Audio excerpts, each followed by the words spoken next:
Cross comes in. White with the header. 1-0 England. And here comes Whitehead. It's gold for Great Britain. Hi everyone and welcome to another Track and Ball podcast with myself, Richard Whitehead. And myself, Ellen White. Now today we are joined by a reigning 6 times world champion. Our guest is described as an icon of genius, a maverick of his game.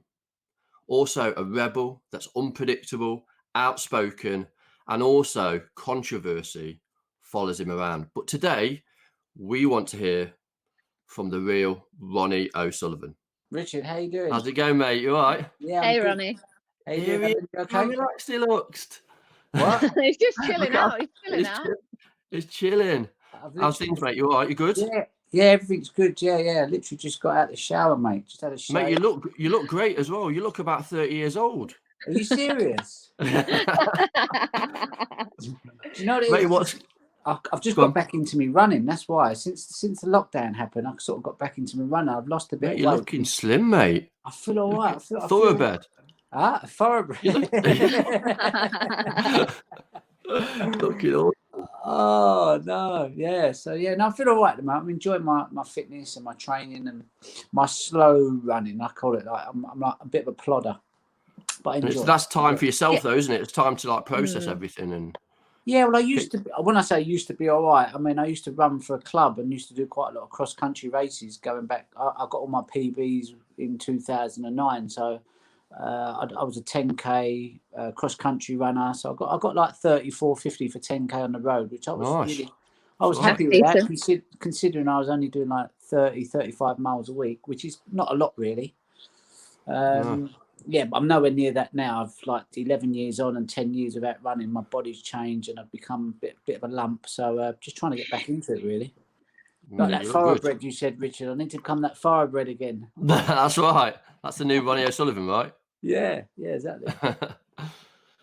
Exactly. So to start us off, Ronnie, I just want to know, like, always researching kind of guests, and I always find like intriguing stories. But obviously, not everything you read is true. So Wikipedia, man, it's the curse of people, isn't it? I can try and deny it, but a lot of it's quite true. that's what I was going to say. What's the most ridiculous story headline that you've ever read about yourself?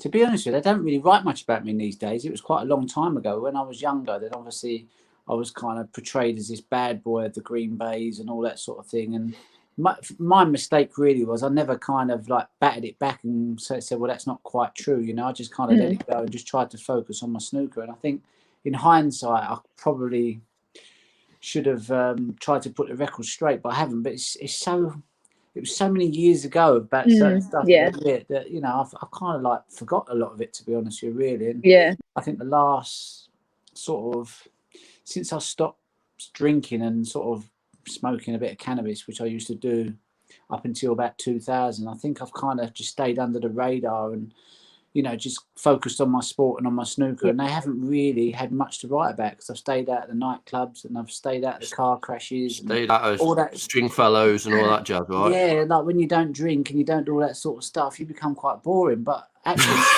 since I've become boring, Ronnie, I've become happier. It's quite weird. Yeah. I found at that stage of your life, would you say you were just kind of getting kind of caught up in with the kind of the whirlwind of who people perceived you were and not actually trying to be yourself at that point? I think it was hard for me because my dad got put away for murder when I was like just 16, basically, for 20 years. And he was like a massive rock to me, you know. He was like a bit like Serena Williams, his dad was to her, you know. They were sort of massive influence on their life, and my dad was like that for me. So for him to go away when I was 16, I kind of just I couldn't deal with it. It was like a massive.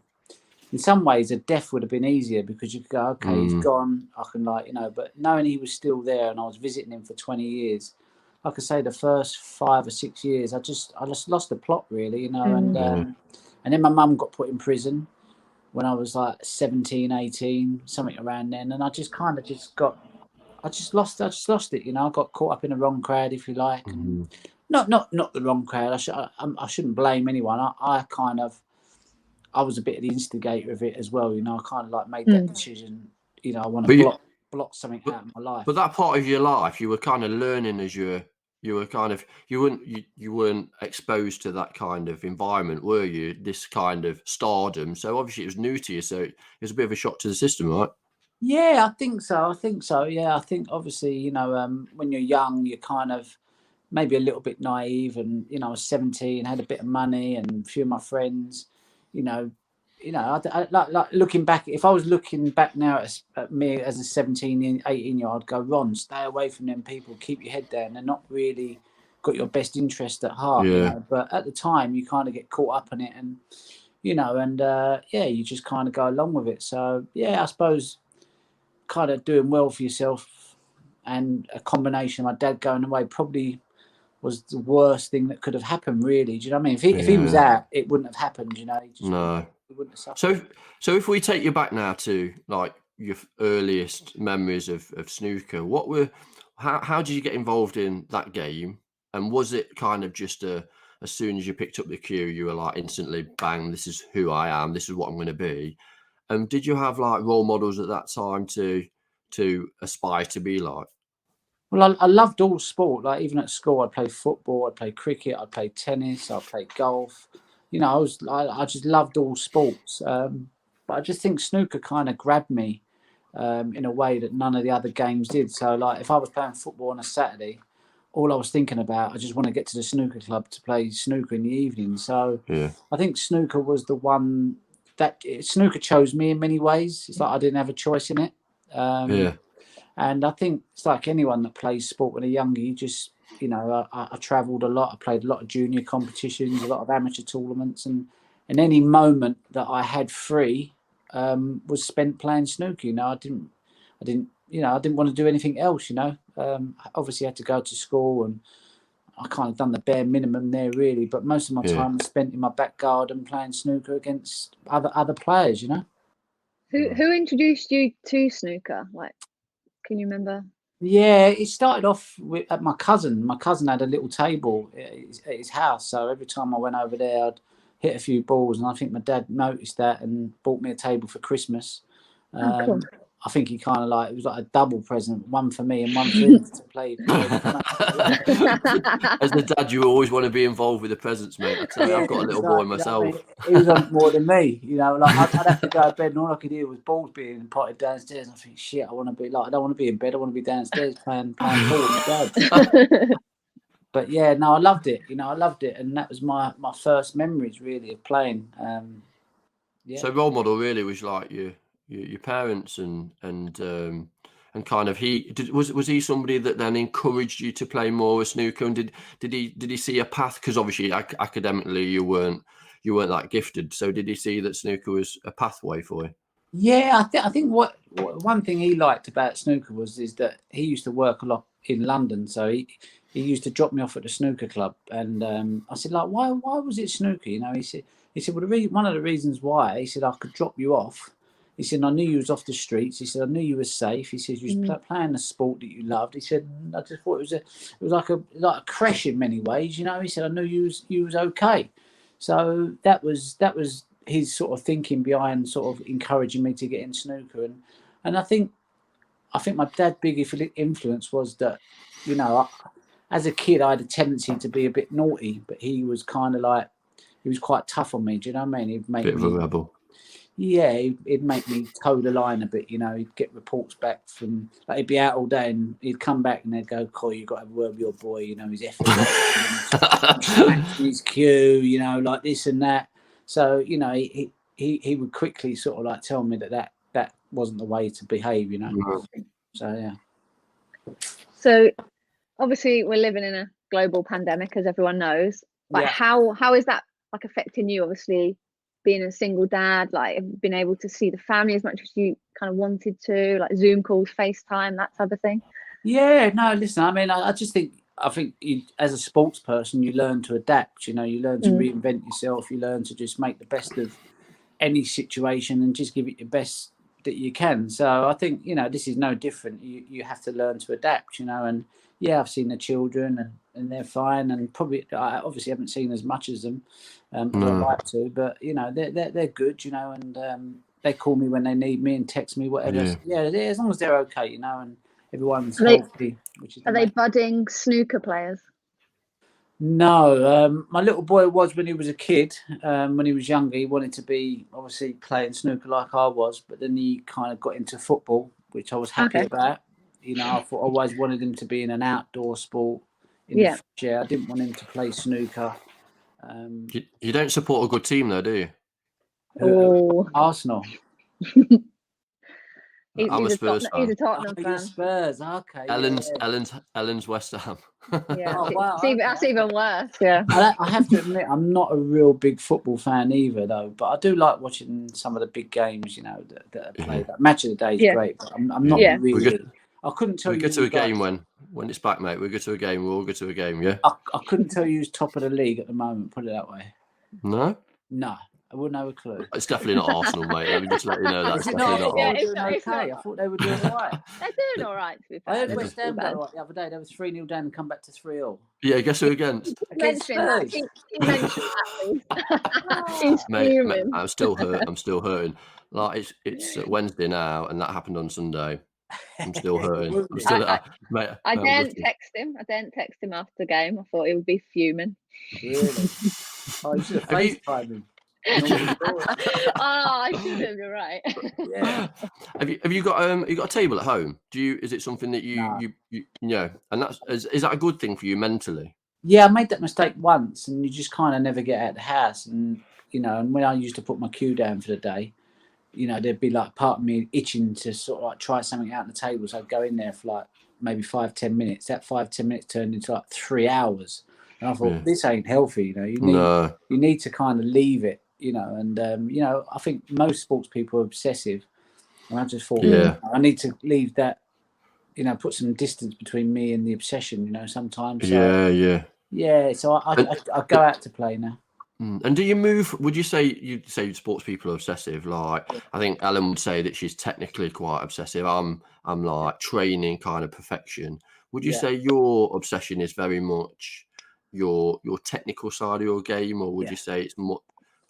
And how much time and effort would you put into that technical side of the game? Probably too much, really. You know, because I think technically it's like a minefield. You go down there and you start looking for stuff, and sometimes you can go into the match and you're so technical in your thinking that you forget to just flow and play from instinct and play with your personality, you know, and you know, and I think if you're overthinking, you can never get into that zone where you're like, it's like a form of meditation where just everything's happening so quick and fast. So I try not to. Every now and again, I kind of fall into that sort of over technical thinking. But yeah, listen, I think every shot I get down to play, I'm thinking of something technically in many ways. You know, probably 25% of the time there'll be no thinking going on at all because it's just like pull the trigger and go.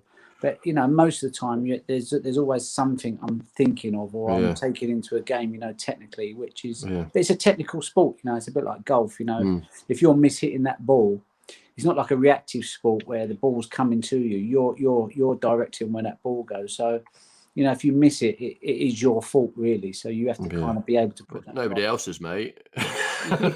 Exactly. That's what I have to blame someone. Go on, Els.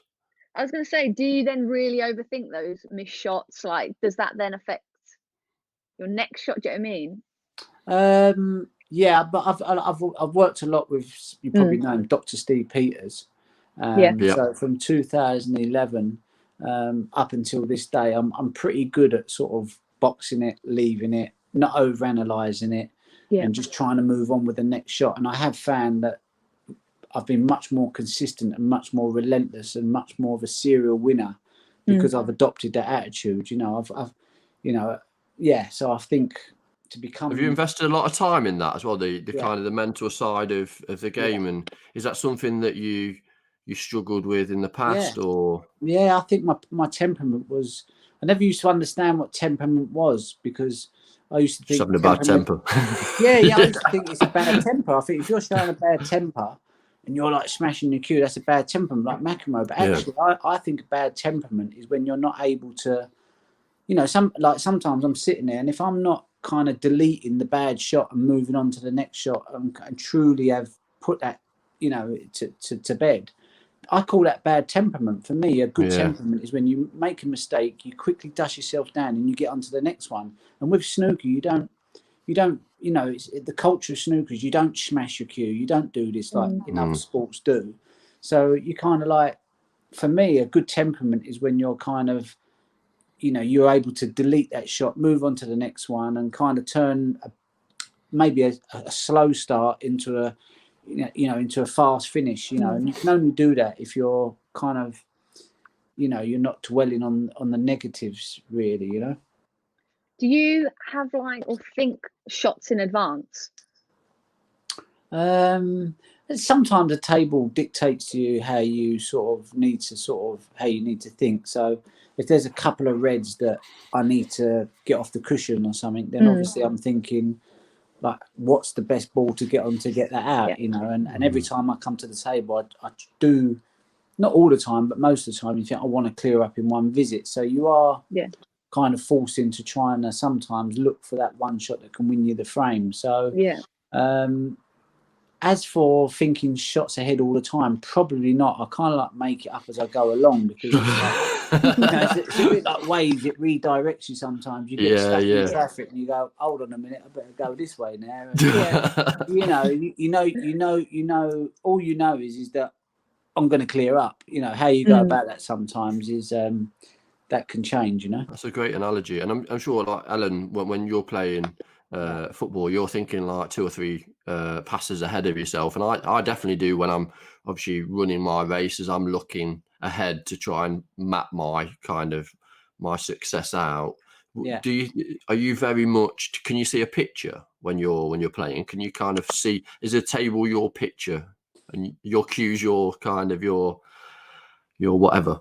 It's a bit like, I suppose the snooker table is quite a big 12 by 6. So it's quite, when you see it for the first time, you think, wow, that's massive. And the easiest way to explain it is the table shrinks when you're playing well. It kind of becomes like a pool table, and the pockets get bigger, and you start to take liberties with the game. So most people go, oh, I'm going to pot that ball, but I'm not thinking I'm going to pot that ball. I'm thinking I want to, you know, it's like you're making angles and you're creating different angles that most players probably can't do. There's probably only Judd Trump in the game that can create, you know, it's a bit like Tiger Woods with a golf. You know, he can draw the ball and play shots that no other golfer can play when he's on song. And I think that's sort of how I kind of play snooker, really, in many ways. You've spoken out about like talent that are coming into the game, and you've been quite critical about obviously younger players coming into the game itself. What do you? Because when I heard that, you kind of have to analyze what obviously athletes and fellow sportsmen say. And do you think that is that a responsibility of you as the players to kind of bring the young talent in, or is it the national governing body to be more attractive to younger people, do you think? I was probably like being a bit harsh in saying that, and there was probably a part of me that was trying to sort of motivate the younger generation to kind of go, well, let's show him what I'm going to do. Because I was always told as a kid, oh, you know, you're never going to. Every time I got criticised, it motivated me to want to prove people wrong. So maybe I went the wrong way about it. But in general, I do think that the young players coming through are not as good as they was years ago. There's a lot of people 35, 40, 45 that I grew up coming through the game. You might not have heard of them, but they're very, very good players. They might be top 64, top 70, top 80 players, and they're still around. And you'd think that you think there'd be a lot of teenagers coming around, you know, taking the game by the scruff of the neck, and there isn't. I put that down to probably there isn't enough money put into the grassroots of snooker. So, you know, you'll know from your sport of football, you know, there's so much money involved in the sport that they're getting hold of these kids at a young age, and there's great academies, and they're kind of, you know, they develop so quickly. Whereas in snooker, invest in a lot. Yeah, whereas in snooker now, you'll be very hard pushed to find a snooker club. So a lot of these kids, it's not like it was when I was a kid. I had probably 7 or 8 snooker clubs within 3 or 4 mile radius of my house. Now the nearest snooker club is probably 20 miles from my house. So if there was 1,000 snooker clubs in the 80s, there's probably about 20 now. So you can see that there's just not the places for them to go and play. Opportunities, There's no amateur game because there isn't. There's no competitions. I was playing probably 3 competitions a week when I was 11, 12. Now you might find one every 6, 7 weeks or 8 weeks. One.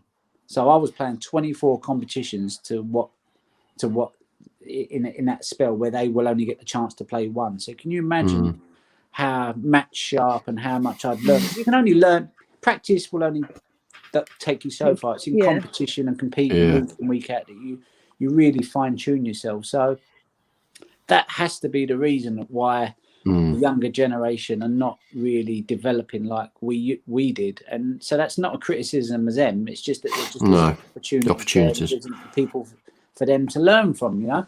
And is there any up and coming players that you've got your eye on at the moment? Is there? There's a couple. I like this guy called Louis Heathcote. He's a good player. There's another one called Aaron Hill from Ireland, who I think has got very, very good potential. There's 1 or 2 other ones that are UK based that could be decent. So you've got probably 4 quite good young kids from the UK, and then you have like quite a big batch of good Chinese players because they have sort of invested in the younger generation. They have some very, very good academies in China, and they've come over and they're doing well, but they're probably not doing as well as they could do. And they could do a lot better. I mean, because the language barrier for them is very hard. So there's one kid. For me, he's the most talented snooker player I've ever seen. I call him the Roger Federer of the snooker. But he hardly wins a match because he just doesn't know the game. He doesn't, you know. And I've tried to talk to him, and he quickly gets it, but it's very hard because there's that language barrier there. But you know, it's so frustrating. Get an interpreter, mate. Get an interpreter. It's not that easy though. It's really not that easy because when you're trying to explain something, sometimes it can get lost in that thing. You know, he will learn, but I get really frustrated with him because I think he could be like unplayable. You know, but Well, what's that lad's name? Zhao Xintong, and he's such a talented player, but you know he probably won't even ever do anything just because you know he needs someone that's experienced in the game just to like you know sharpen him up a little bit, you know. Be a mentor. You said about like money and like investing in like grassroots, and like we've seen like in recent years like cricket, darts, like changing formats. Is that something that you see snooker aiming for, like making it more appealing, like moving in that similar direction of changing something? It's really quite it's hard to know whether snooker has hit its max, whether it's you know, in the 80s it was a very, very big sport, you know. It was huge. So to think will it ever get back to there, I just don't think it will. I think it's kind of plateaued out really, and it's a bit like darts. It's got to that certain level, and it's not a global sport. It's not your football. It's not, you know, most kids play football at school. They play tennis. They play golf. That's the chosen sport for a lot of kids. So snooker and darts have kind of found their sort of maxed out. I think maybe. You know, I think they're. I always talk about like seeing is believing. I've spoke about it like 4 or 5 times on the podcast. Do you think that's also like if like snooker's like lost on like Eurosport or not on terrestrial TV anymore? Do you think that's an issue? Or? Yeah, I definitely think if it was more on terrestrial TV, it would be much more. You know, maybe more people would get into it. But like I say, I think. It's really hard, you know, because most kids want to play football. That's just what they want to do, you know. They see Messi, they see Ronaldo, and that's who they want to be, you know. They see Tiger Woods, they see Roger Federer, they see Nadal, and they just think that's who I want to be, you know. If I was a kid, would I want to be Rafa Nadal or John Higgins or Ronnie O'Sullivan? I want to be Rafa Nadal or Tiger. Well, they might do with the new thoroughbred. Do you see what I'm saying? It's really hard, you know, for them to sort of aspire to want to be a snooker player. And I don't know, they see these iconic moments, Messi playing and Tiger Woods doing what he does, you know. How do you think they could open the game up to obviously attract more people to watch or play? How do you think they could? I think it's like, obviously now it's on Eurosports all over Europe. China have taken a massive interest in snooker. I don't know. I just think it's, like I said, I think it's plateaued out in a way. I think you know, you need to spice the sport up a little bit. You know, like if you've got a great sponsor, you know, add a bit of glamour to it, maybe. What about bikini snooker or something? Yeah, can you imagine that? Like, so me and you go and see like Barry Hearn and like go, look, we've got a new concept, bikini snooker. What do you reckon? Yeah, I wouldn't go to, because he'd probably do it as well. He'd go, that's a good idea. That'd be me retired. I'm not getting my hairy bum out in front of everyone. I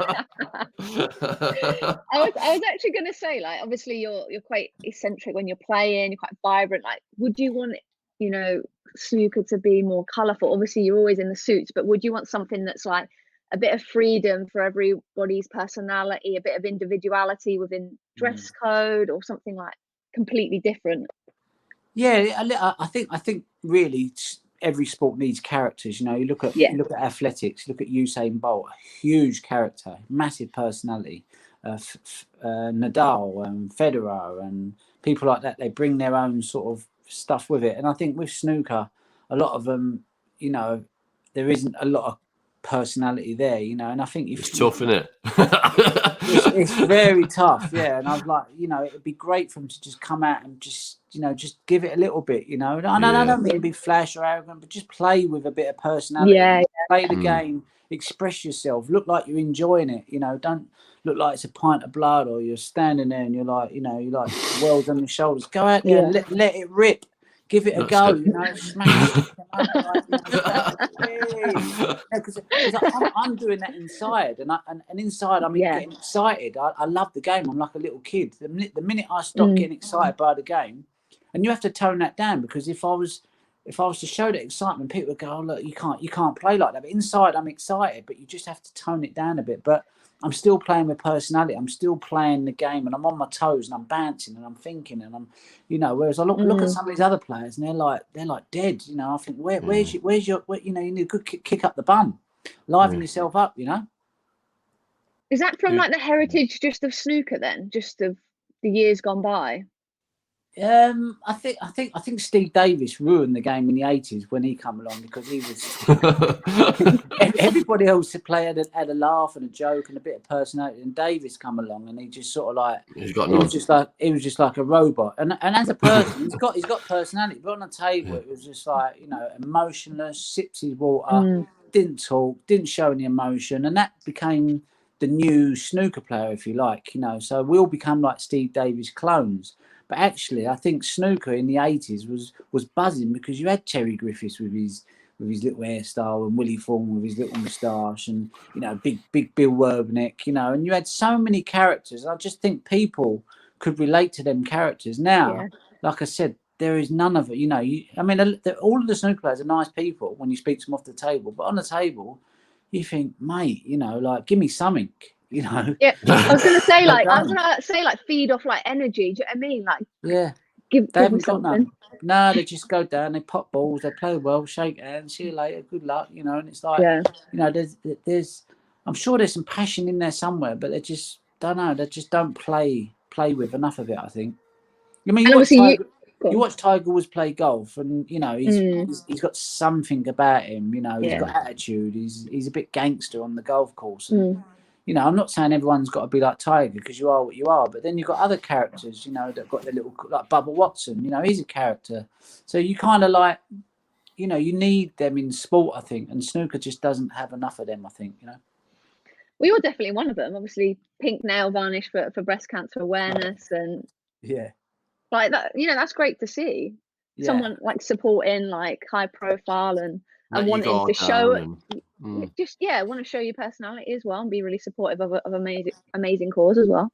Yeah, no, absolutely. Listen, I think as I've got older, I'm a lot more relaxed about, you know, stuff. So like if someone asked me to do it, I was like, yeah, why not? I think it's a great cause, and I don't feel like I've got anything left to prove in the game. Yeah. So I'm much more easily persuaded to do stuff that I probably wouldn't even dreamed of doing 20 years ago when I was starting out. Because at 20, I'd have probably felt a little bit embarrassed and thought, oh, I can't do that. But I'm 45 now, and I think I actually don't really care. I think it's a great cause, and Yeah. if I can be part of a great cause, bloody fantastic. Do you know what I mean? Yeah. If I go out there and I get beat 4-0, who cares? It doesn't really matter. Yeah. Like that at 22, 23, I'd have probably been like, oh no, I can't do that, a bit too self-conscious. So I think that comes as you get a bit older, a bit more comfortable in yourself. So yeah, listen, I'm not afraid to do stuff like that, but it would be with great. that wallpaper, mate. With that wallpaper, you must be Like comfortable. I'm giving you a roll. I want to sit in the back of your office. Just a little piece. Just a little piece of my wallpaper. Frame it. we mentioned about Barry Hearn previously. Yeah. Do you think he's changed the world of cricket for the good or bad? It's not cricket. What am I talking about, man? I've got cricket on the brain, man. Snooker. Yeah, maybe he's going into cricket. They've got world exclusive. He's going into cricket now. It's like the IPL. Yeah. Do I think he's changed? I think the thing is, I think he's just a number cruncher.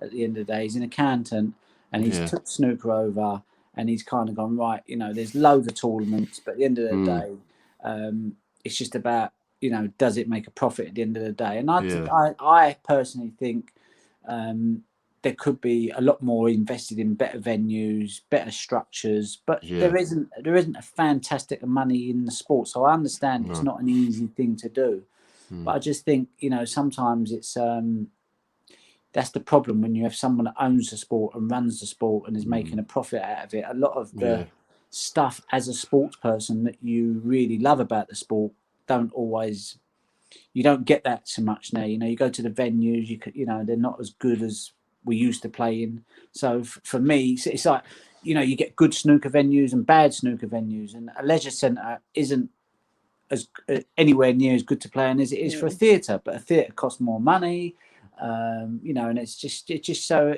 Again, it's like, why am I going to go and pay that for a theatre when I can put a snooker table in a leisure centre?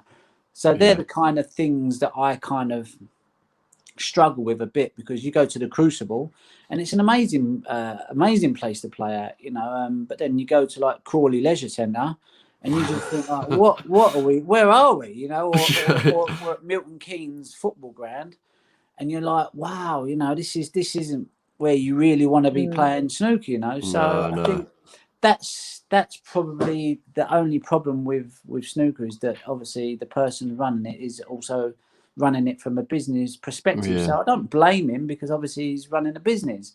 But sometimes I think if you look at golf and tennis and sports like that, there isn't that conflict of interest, so the players have a player's say, and the people running the game are not running it for profit. They're running it to run it and try and run it to and give it make it a great sport, great venues and stuff like that. So yeah, it's a little bit of a tricky one, but it is what it is. And yeah, there is a lot more playing opportunities, but I'd rather see less playing opportunities, but maybe a bit more class put back into the sport, if that makes sense. Yeah, better venues, right?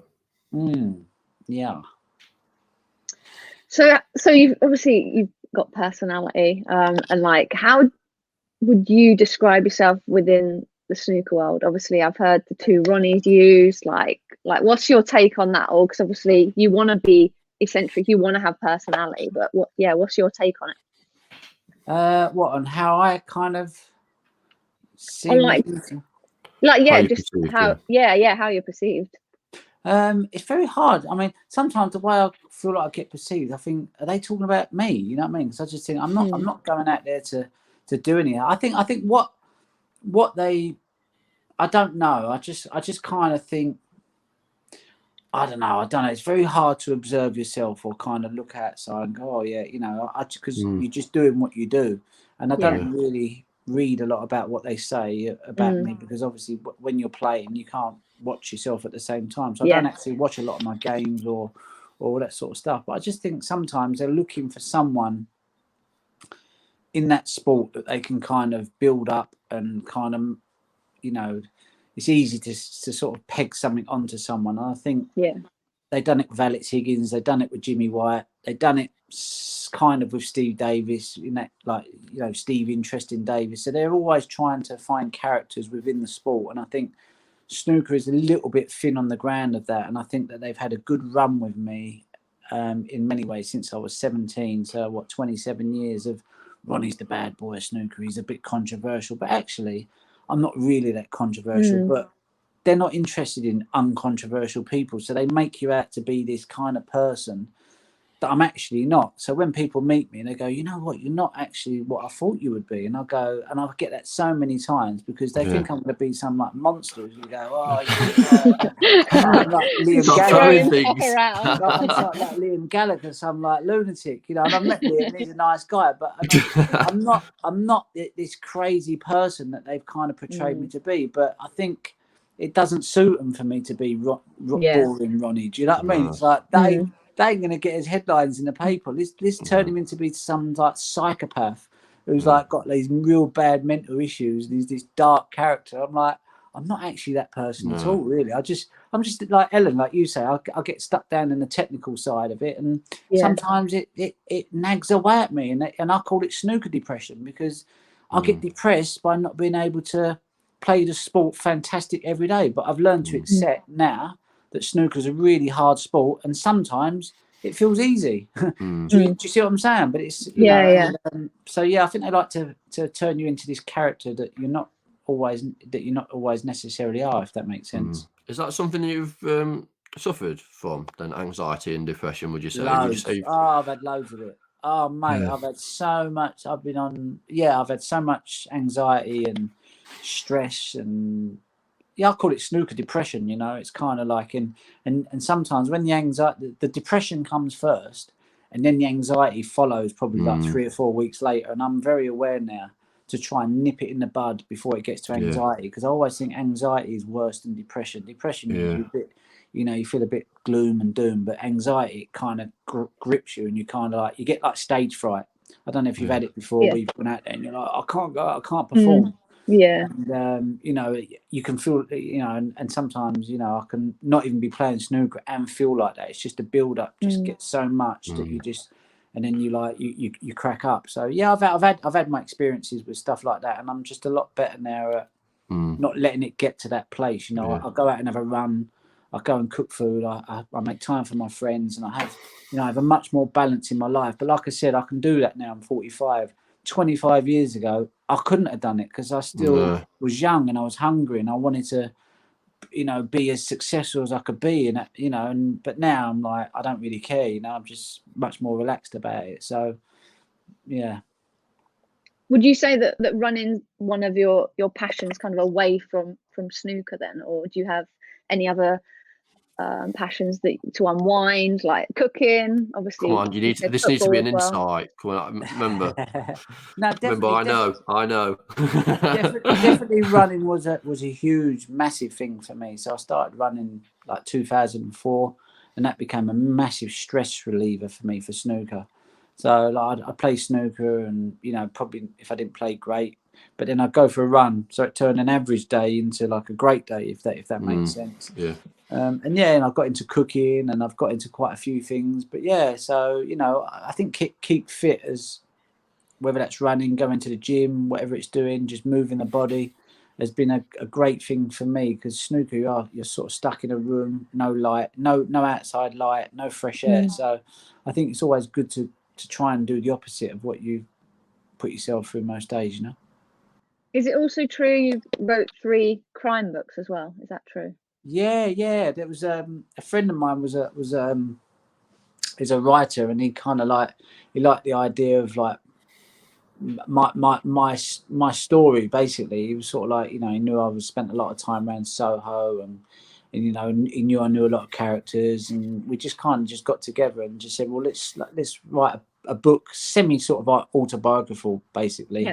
And he'd sit down and we'd just chat about stuff, and you know, it was good, because like, you know, I never got involved in anything like that, so it was great to you know, put something like that together. So yeah, it was good fun. That's awesome. It's awome string to your bow, isn't it? Yeah, Awesome. yeah, it was great. So if we look at you as legacy wise, have you got a statue? You must have a statue by now, right? Have you got? Got a statue of Winston Churchill outside me. Mate, I'm expecting a statue outside the Crucible, like in Sheffield somewhere. No, no, not yet. not yet. Yeah, Not yet. not yet. Not yet. I've Not got yet. to break the record, I think. Yeah, and how would you like to be? How would you like to be remembered if you? Just someone that loved his sport, played with a passion. You know, yeah, just enjoyed what he does. You know, played from the heart. You know, and just give it his all. And you know, I just think like I've had a lot of love from a lot of the snooker fans from day one, really. You know, and I never went out there to be loved by the fans. I just went out there and played my game, and then over the years, you kind of, you know, a lot of the fans gravitate to you. So if I go to like Scotland, and you know they're like rooting for you to win, even though you're playing a Scottish player, you think, well, that's, you know, and you know, I got and you know, and like China and places you travel, you know, to have that support from the fans is such a nice feeling, you know. So I look back at my career and go, I've obviously gave a lot of happiness to a lot of snooker fans. You know, they're my core supporters. You know, they love the sport, they love the game, and they love watching me play. So I go, you know what, for snooker, I've been, you know, I feel that love as well. You know, so I'd like to think that we've done it together, really. You know, me and the fans. It's been great. Mate, I've just had a text from my mate. I'm not going to tell you who he is, but he says, because I mentioned that I was we got you on the podcast tonight, and he says, can you ask him a question? He's put £20 on you being in I'm a Celebrity. Has he wasted his money? He's wasted his money, mate. Mate, I'm glad, because he's really tight as well. He still owes me a pint from about 5 years ago. I won't tell him that. I'll wait until it's on the podcast. £1 a week, and he ain't even going to give you the 20 up front if he's that tight. You can't let go of that £20 note. That's it, mate. He's one of those. He's one of those guys from Derby. We all know him. Mate, we're really obviously pleased that you came on the podcast, and it's great to kind of get an insight from you. And we know that you've got obviously lots more kind of tournament wins in your bag. To finish off, we actually have something called 10 questions, and these are 10 quick fire questions that we ask everybody that's on the podcast. Okay. And do you want to start, Els? Yeah, I'll go for it. Okay, so first question is track or ball? Track. Yeah. I tell you, track's winning must be about one. I've had one person say ball. that says ball. Really? In fact, I really should have said ball, because I play snooker. I like football, but actually, let's pretend. Track has been like my big love, running. So Yeah, I'll give you that. Sorry. What's your greatest accomplishment in your life so far? Anything? 34 minutes for a 10K. Really? Yeah. Definitely. Nice. Yeah. Okay. Second one. Do you believe in ghosts? No, not at all. No. That was straight. That was a straight up one. We normally have people that go, we're not spirits. Yeah, I like that. Just straight to the point. I like. Do you want me to kind of go into a bit of detail with these answers, or is it just quick? Oh no, but if there's a story behind it, though, if there's like a creepy story behind it. Right, yeah. No, I don't believe in ghosts. What's the biggest risk you've ever taken? Biggest risk in your life, yeah. Biggest risk I've ever taken. Oh, now you got me. It's a really hard one to answer. Are you a risk taker? Are you like? No, I'm not. That's the thing. I don't. And even if it did seem like a risk, it didn't seem like one for me, if you know what I'm saying. So, I mean, every day I go and play snooker, the way I play, it's sort of like people go, oh, that's a bit risky and this and that. But I just think it's not really. But it's such a hard question. What's the biggest risk I've ever taken? Yeah. In your life. Okay, right. I suppose just trying to walk on fire once. That's quite, How did that work? mate. No. I've never taken a Have risk. you never I've taken walked on that fire. risk? Yeah. You know when you go on one of them like retreats and they kind of like you get meant to empower yourself. At the end of it, they go, "You can walk on the fire." Yeah. And I walked across this fire twice, and I was like, "Sweet!" So I'd done it the third time, and I weren't quite pumped, and I ended up blistering all my feet. Oh. I got all infections. That was horrible. Have you never done the fire walk? That's brilliant. Never. No. Yeah, Mate, I'd be awesome at that. I wouldn't burn my feet at all. Oh, brilliant. God. That's awesome. Yeah, that's the Okay. biggest risk I took. Yeah, Oh, God. Okay, the next one is, can you sing? badly. Okay, so Very like badly. karaoke, like what's your nah. go-to? No, No. never. I don't even bother. It's so bad. I'm quite good at impressions. You know, like Okay, Okay. go on then. voices of Go on, people. give it an impression then. Go on then. It's really hard to do it. You know, when people put you on the spot. Lady said to me, she said, "Go and do it," and I go, "No, I can't do it." But actually, when I do them, they're not bad. So, but singing, I'm terrible. Yeah. Singing, Go on, I'm give us terrible. one impression. You must have one. Go on, you go to. You shouldn't have said it now. Yeah. I can't. Richie, put it on me. I'm no good. I just has to come. It has to come. Maybe I can get one out before the end of the show. Okay. Okay. All When are you the happiest? When am I the happiest? After I've had a nice run through the forest, 7-8 miles, or finished a session. That for me is when I'm at my most relaxed and chilled and Free. happy. Yeah, mate. Yeah. Okay, what's the silliest thing you've ever got upset about? Silliest thing I've ever got upset about.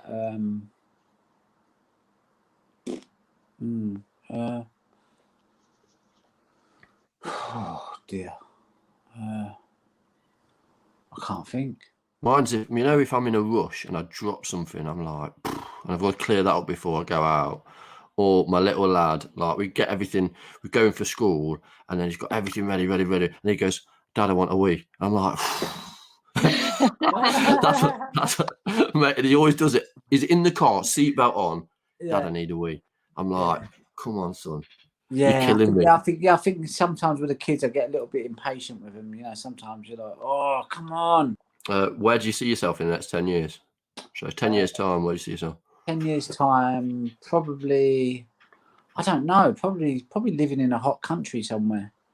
I think I've always I love the good weather. I love the sun. I don't get a chance to go away much, but when I do go away, I find myself a lot happier and more relaxed when I'm in the sun somewhere, you know, where you can just wear your shorts, t-shirt, flip-flops, and not. Yeah, I find over here the weather gets a bit, takes its toll sometimes. It's shitty today, isn't it? It's wet and nasty. It's awful. But yeah, probably in a hot country somewhere, maybe.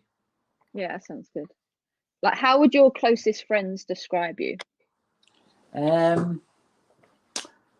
Quite laid back, quite relaxed, quite unconfrontational, quite easygoing. Yeah. I think that's A cool guy. Sounds I good. don't know if cool, but yeah. And the last one, mate. What's your greatest fear in life? My greatest fear was flying. I've kind of overcome that fear, but I used to be really, really bad. And I've not overcome it. I've just found a little game that if the turbulence comes, that I just quickly go to it, and it kind of like it distracts me from feeling like I'm going to be falling out the sky in the big jumbo jet. My greatest fear is that you're not doing an impression by the end of the podcast. I'll be terrible, mate. One. We need one. I can't. What about Noel Gallagher? Can you do a Noel Gallagher impression? I'm not good with Noel. I can't, Rich. You put it on me. I'm no good under pressure. Mate, send me one later. I'll send you one later. And I'll send it to Ellen. Yeah. Okay. Mate, you're an absolute diamond, mate. It's been awesome. Yes. Thank you. And I think obviously the audience will then warm to you more than they actually do now because they've got a real insight of who you actually are. So thank you. No, thank you so much, Ronnie. No worries. Nice to meet you, Els. So that was amazing to speak to Ronnie, and obviously for him to come on our pod. I know. For him to come on our podcast, you know, he rarely kind of speaks on podcasts or to the media or anything. So yeah, it was incredible to hear his story, his first kind of start in how he started snooker, his life, and for me, like, first impressions, what a lovely guy. You know, I know a little bit about him, but it was just so intriguing, and he's really open and honest, and I just found him so fascinating, and I think that, you know, the viewers will really kind of love this episode, hopefully. And you kind of really understand that the whole circus of what Ronnie O'Sullivan's about didn't actually make him happy at all. And No. he said that he was happier being boring. And for those young athletes out there that are aspiring to be high performance athletes, it's about the enjoyment of the game, doing it because you love it, and not chasing the money and all the accolades. I think for him, he was more content just playing the game and enjoying it, instead of winning the world titles and getting the platform that unfortunately has created all these issues for him with the drugs, the alcohol, the breakdown in relationships. Do you know what really for me brought home how important us doing these podcasts is that we can connect with sportsmen and women, but also let them use it as a bit of a platform to educate the viewer and the listener about themselves and what's important. Oh, definitely. You know, that's what we wanted for when we first started doing Track and Ball podcasts. We love hearing stories from both sportsmen and women, but it's also for the viewers out there to come away with something. It's their podcast. It's their podcast. And hopefully with listening to this one, when we're speaking to Ronnie, hopefully there'll be so many takeaways, and hearing Ronnie in a different light as well. I think that's incredible. In his bedroom with that wallpaper. You love that wallpaper. I'm like you were like obsessed about it. But yeah. I need to get some. He said that he's going to send me some in the post. It's not come yet.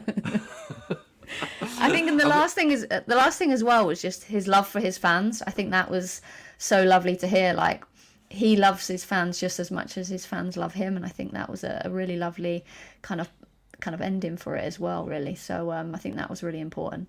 And when I speak to with my mates about Ronnie O'Sullivan, they all warmly talk about the impact that it has on sport, not just snooker.